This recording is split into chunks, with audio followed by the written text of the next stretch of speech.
Dans cette vidéo, nous allons voir la compétence T3, connaître et utiliser le résultat concernant la somme des angles d'un triangle. Exercice 1. Dans le triangle MOU, on a l'angle MOU égale 25 degrés et l'angle UMO égale 65 degrés et on nous demande la nature du triangle MOU. La première étape est de tracer une figure à main levée. Donc, on trace notre figure et on y indique les données de l'énoncé MOU égale 25 degrés et UMO égale 65 degrés. La deuxième étape est de trouver la mesure du troisième angle OUM. Alors on a vu en cours que la somme des angles d'un triangle est égale à 180 degrés. Donc on peut écrire que MOU plus UMO plus OUM est égal à 180 degrés. Et donc l'angle OUM est égal à 180 degrés moins les deux autres angles. Et on trouve que OUM est un angle de 90 degrés. On complète maintenant notre dessin à main levée et on peut affirmer que MOU est un triangle rectangle en U. Troisième étape, on va maintenant mettre en forme notre démonstration. Alors on a vu en cours qu'une démonstration se faisait en 3 étapes. La première étape est de dire ce que l'on sait par rapport à ce que nous a dit l'énoncé. La deuxième étape est d'énoncer une propriété et la dernière est de conclure. Donc que nous dit l'énoncé?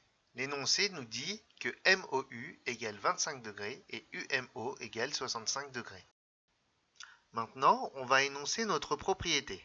Donc, or, dans un triangle, la somme des angles est égale à 180 degrés.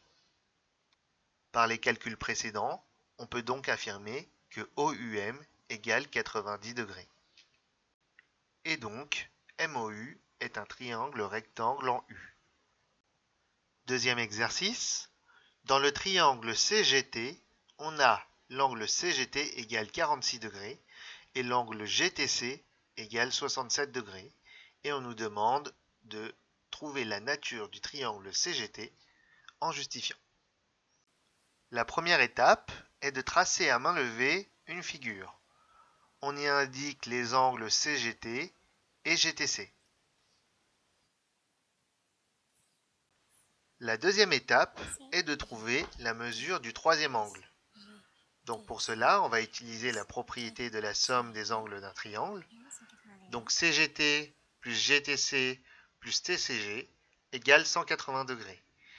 Et donc TCG est égal à 67 degrés.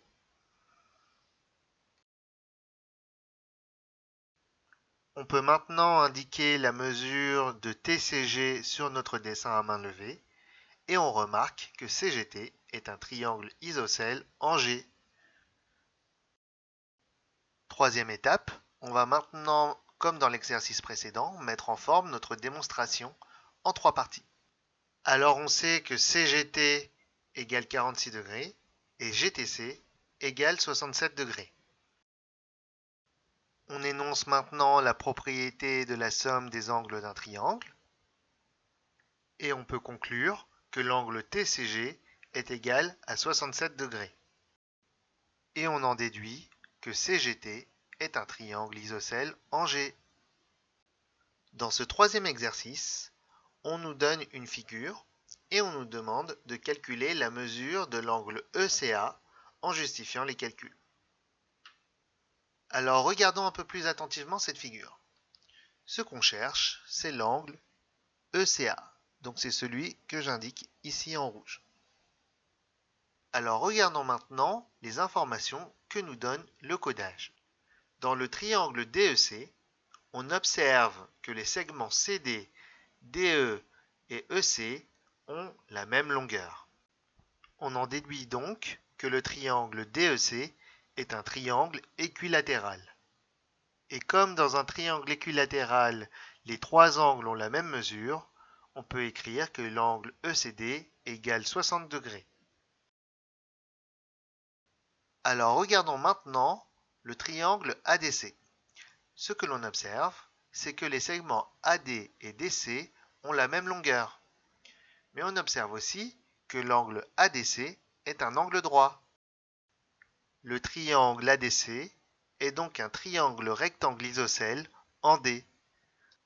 Et comme dans un triangle isocèle, les angles de la base sont égaux, on en déduit que l'angle DCA est égal à 45 degrés et on peut l'indiquer sur notre schéma. On peut donc maintenant calculer la mesure de l'angle ECA.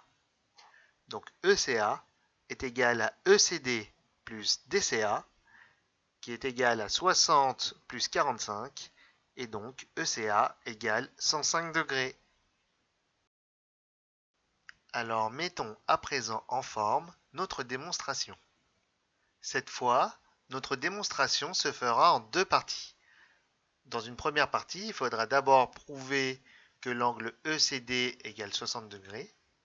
Puis, dans une deuxième partie, prouver que l'angle DCA égale 45 degrés. Et on pourra conclure que l'angle ECA sera égal à 105 degrés. Alors, première partie, on sait que ECD est un triangle équilatéral. On énonce maintenant notre propriété. Or, dans un triangle équilatéral, tous les angles ont la même mesure, c'est-à-dire 60 degrés. On en conclut donc que ECD égale 60 degrés. Deuxième partie de notre démonstration, on va maintenant regarder le triangle ADC. Donc on sait que ce triangle est un triangle rectangle isocèle en D. On énonce maintenant notre propriété.